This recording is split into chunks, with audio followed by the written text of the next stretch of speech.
Hey, what's up people, how are you?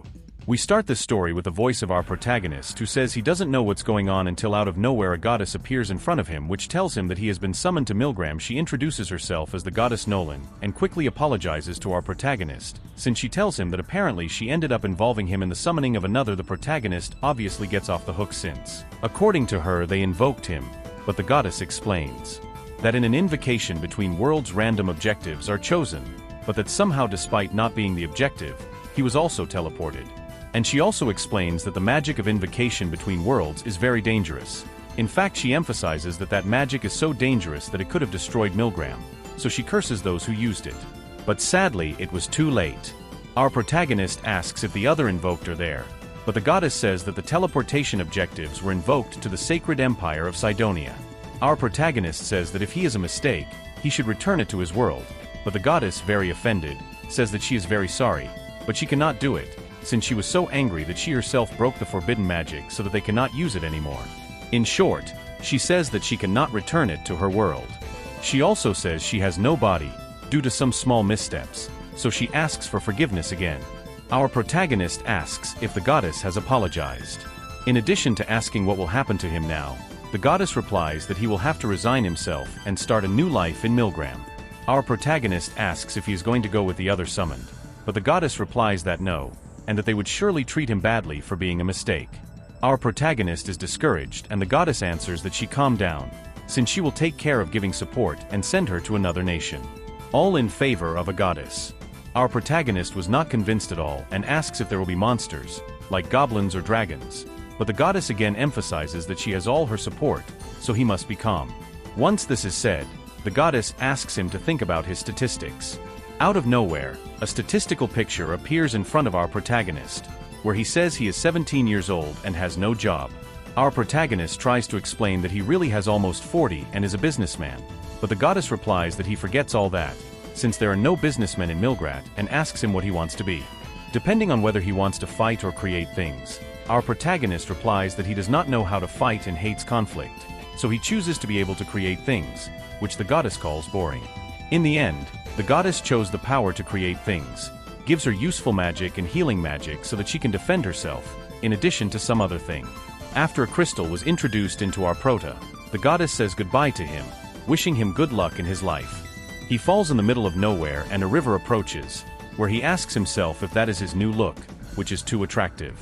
He decides that it is time to leave his past behind and checks that the goddess left him food and money so he can live a while. In addition, when opening his skill panel, he hides the goddess's favor from the public since it is said that if someone sees him, he could get into trouble when he observes that he has magic.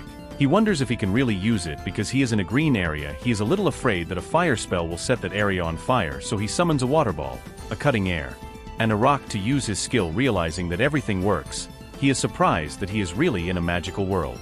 After this, he walks in search of a city. On the way he finds a large piece of wood, and using one of his skills, he realizes that it is very good quality wood. And when he finds out that it could be used to create a spear, he using another skill creates his first spear.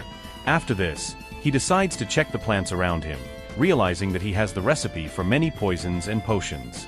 He gets very excited and ends up collecting more, so much that they can no longer fit in his bag. But our prota remembers the box of objects that the goddess gave him, so he opens it and places all the plants there. Our prota thanks the goddess, but out of nowhere he is interrupted by a girl who runs to take refuge behind him. While he runs for his life, a giant rabbit appears in front of our prota, so he grabs the spear and the rabbit jumps to attack our prota. He manages to hit him with a decisive blow, and is surprised to have won his first fight. He wonders if it is in favor of the goddess, so he thanks her again, but the goddess says that it was pure luck. The girl thanks our protagonist and tells him that he is from a nearby town, which has entered the forest in search of medicinal herbs. Our protagonist, hearing the town, asks if he can accompany him. The happy girl replies that yes, and asks him if he is going to take the rabbit, since it is for a great feast. Our prota with a magic inventory keeps the rabbit inside him to start heading to the town. He introduces himself as Takumi, while the girl introduces herself as Molly in the sacred empire of Cydonia. The three were summoned by the forbidden magic, wondering what is happening out of nowhere. A girl thanks everyone for having answered her invocation. One of the boys asks, "What are you doing here?" The girl replies that they were summoned to save the world with their power, and that will give them more details little by little. The girl introduces herself as the first princess of the Sidonian Empire, called Elizabeth. Out of nowhere, the girl summoned receives a skill from the goddess, which will help her choose the right choices. Thanks to this skill, she realizes that the girl in front of them is too dangerous, and she is not to be trusted. Returning with our prota, Molly's father thanks her for rescuing her daughter. Molly's mother also thanks her, and asks her if she is not too young to travel the world in search of supplies. Our protagonist answers that not at all, but that he would like to spend some time in that town. The town's Herrera appears and tells him that this town is excellent for extracting minerals, which excites our protagonist a lot. Everyone welcomes the protagonist, but they tell him that he has no past, but that they will create a home for him. There they show him a small place where our protagonist, using his magic, proceeds to flatten the ground. He says that this consumed a lot of magic power. The others are surprised that the boy is a magician, but they tell him that everything is fine and proceed with the construction. After finishing building it, our protagonist already has an established home, so he decides to change his alchemist job, and observed all the minerals he extracted, both silver, iron, and copper. His plans today is to turn everyone into ingots.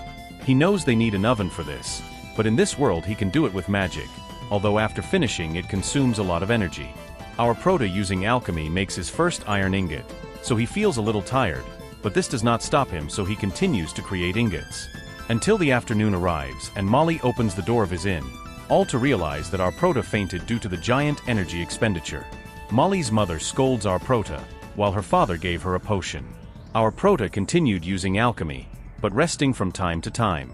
That's how he started extracting different minerals, including gold, chrome, titanium, etc. And with these he created tools for the home.